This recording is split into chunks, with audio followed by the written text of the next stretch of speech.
Olá, professor! Neste vídeo falaremos sobre o livro Petrus Logos, o Guardião do Tempo, de Augusto Cury.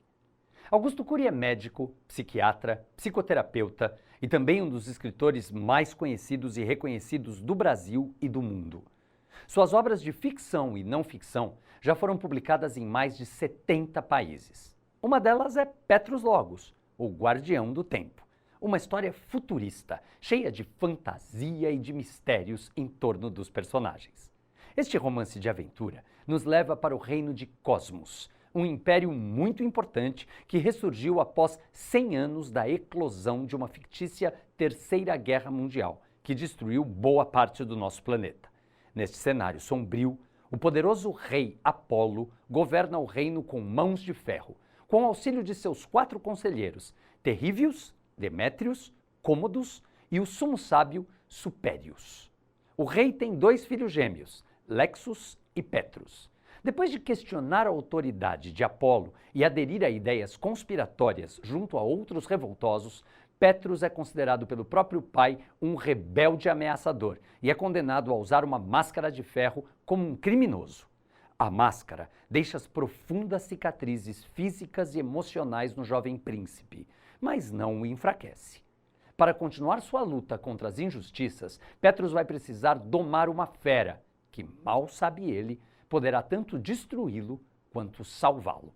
Petrus Logos, o Guardião do Tempo, se encaixa no tema ficção científica, mistério e fantasia, por ser um texto predominantemente narrativo, em que os personagens e as tramas seguem um ritmo de aventura, com criação de expectativas, pequenos momentos de tensão, e porque, por outro lado, o enredo se desenrola em espaços e realidades que não fazem parte do mundo palpável, como o que observamos atualmente, embora mantenham, a todo tempo, o contato com ele. O protagonista da história, com quem o leitor certamente se identificará, é um adolescente que está passando por uma fase de descobertas e de questionamentos, em que os seus valores são confrontados com o mundo que o cerca. A diversidade de valores dentro de uma mesma sociedade é algo que já deve ser discutido com alunos do 8º e 9º anos do ensino fundamental, que representam a categoria 2. Como diz a Base Nacional Comum Curricular, a BNCC, a literatura a ser explorada nessa faixa etária deve permitir reconhecer diferentes maneiras de ser, pensar, reagir, sentir e, pelo confronto com o que é diverso, desenvolver uma atitude de valorização e de respeito pela diversidade. A linguagem do livro é informal e a presença de diálogos aproxima esse leitor e propicia que se identifique quase que de forma imediata com as situações que os personagens estão vivendo na narrativa. As aventuras vividas pelo príncipe e os conflitos com seus sentimentos proporcionam momentos de reflexão diante dos quais o leitor poderá se reconhecer e se colocar no lugar de Petrus. Este exercício de empatia pode revelar novas maneiras de enxergar a vida e o mundo, o que ajuda a superar a passagem da adolescência para a vida adulta. Quanto ao gênero, trata-se de um romance. São tramas que se alinham e se sucedem num texto de maior extensão. Professor, ao trabalhar com o livro Petrus Logos, o Guardião do Tempo, em sala, você terá a oportunidade de expandir o conhecimento literário dos alunos de 8º e 9º anos, apresentando uma obra que explora o universo da fantasia e da aventura com elementos de mistério que ajudarão na formação leitora dos alunos. Essa obra também o ajudará a desenvolver a habilidade 47 da BNCC, que enfatiza o trabalho com os elementos linguísticos que caracterizam o texto literário. Analisar em textos narrativos ficcionais as diferentes formas de composição próprias de cada gênero, os recursos coesivos que constroem a passagem do tempo e articulam suas partes, a escolha lexical típica de cada gênero para a caracterização dos cenários e dos personagens, e os efeitos de sentido decorrentes dos tempos verbais, dos tipos de discurso, dos verbos de enunciação e das variedades linguísticas, no discurso direto, se houver, empregados, identificando o enredo e o foco narrativo e percebendo como se estrutura a narrativa nos diferentes gêneros, e os efeitos de sentido decorrentes do foco narrativo típico de cada gênero, da caracterização dos espaços físico e psicológico e dos tempos cronológico e psicológico, das diferentes vozes no texto, do narrador, de personagens em discurso direto e indireto, do uso de pontuação expressiva, palavras e expressões conotativas e processos figurativos, e do uso de recursos linguístico-gramaticais próprios a cada gênero narrativo. Professor, para que você possa trabalhar com esse livro em sala de aula, preparamos algumas sugestões de atividades para serem realizadas com seus alunos. Peça que eles observem a ilustração da capa e pergunte: a imagem do leão os faz pensar em quais características do ser humano? Leia ainda o texto da quarta capa para aguçar a curiosidade dos alunos. Levante hipóteses sobre o que o título do livro pode nos adiantar sobre a história que eles lerão. Esse tipo de debate pré-leitura trabalha a habilidade 12 da BNCC.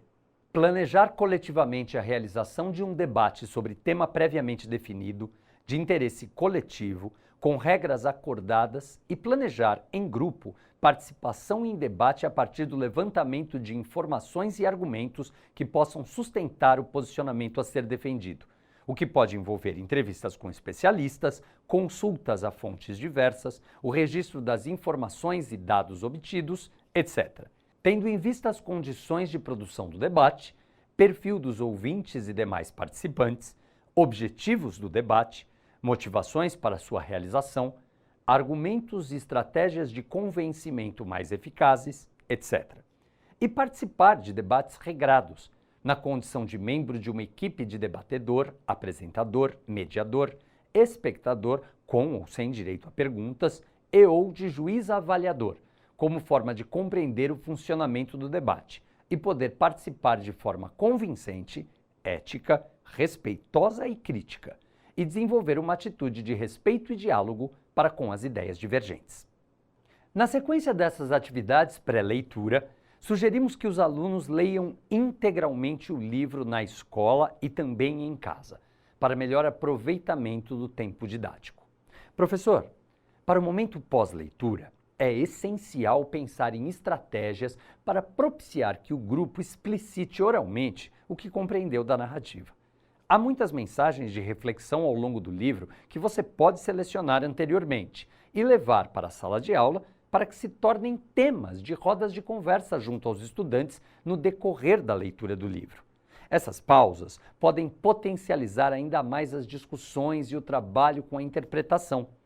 Entre os tópicos que podem ser discutidos estão: o uso exagerado de tecnologia e redes sociais pode de fato afetar os relacionamentos?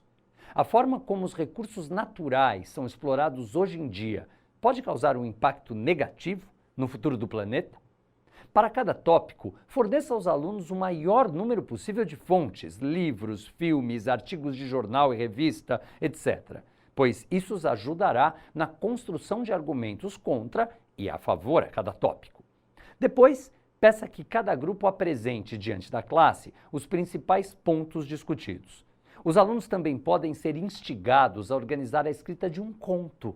Eles devem utilizar a fantasia e o universo do imaginário encontrados no romance como base para a construção do texto. É importante que, para uma produção textual organizada, os alunos sigam alguns passos.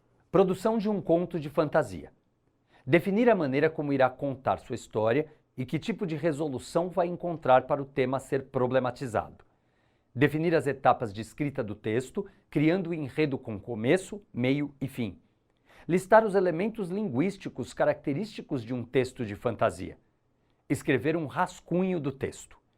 Trocar o rascunho, a primeira versão do texto, com um colega, para que os textos de todos sejam avaliados por outra pessoa, que deverá analisar a produção e fazer comentários sobre o que possa ser melhorado. Reescrever o conto, adaptando aquilo que seja considerado coerente dentre as observações realizadas pelo colega. Esperamos que o conteúdo seja bastante enriquecedor e transformador para você e também para os alunos. Até logo, professor, e boa aula!